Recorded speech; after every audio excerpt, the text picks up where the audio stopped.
Israel भी Gaza को खाली कराने के लिए धड़ाधड़ हमले कर रहा है। इस वक्त पहचान में नहीं आ रहा है कि ये वही गाजा है इजरायली हमलों से पहले कितना खूबसूरत हुआ करता था। ना मकान बचे हैं ना खेत, और अब इजराइल तंबुओं में रह रहे लोगों को भी खदेड़ने पर लगा हुआ है।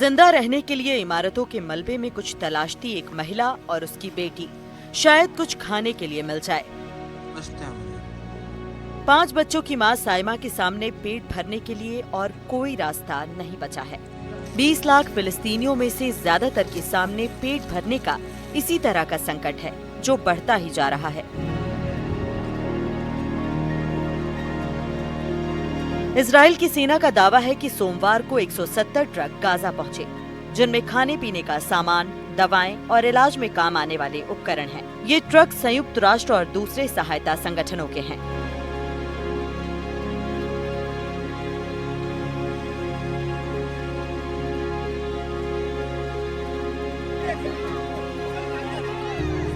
इजराइल का आरोप रहा है कि मदद का सामान हमास लूट लेता है, इसलिए इस बार मदद बांटने का तरीका बदला गया है। लोगों को सामान लेने के लिए खास जगह पर जाना होगा, जहां हथियारबंद गार्ड तैनात होंगे।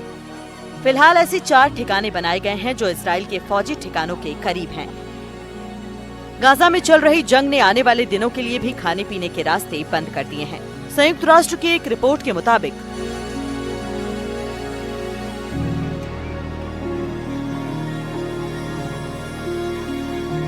गाजा में खेती की 95% जमीन फिलहाल इस्तेमाल करने लायक नहीं रह गई है।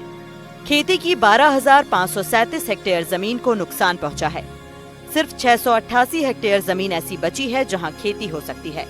गाजा के 71.2% ग्रीन हाउस बर्बाद हो गए हैं और खेतों की सिंचाई में इस्तेमाल होने वाले 82.8% कुओं का भी यही हाल है।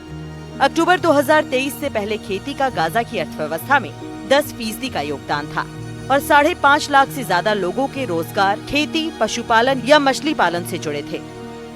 गाजा की पुरानी तस्वीरें देखें तो पता चलेगा कि ये इलाका बहुत ही खूबसूरत था, खुशहाल था, लेकिन जंग ने इसे तबाह कर दिया है।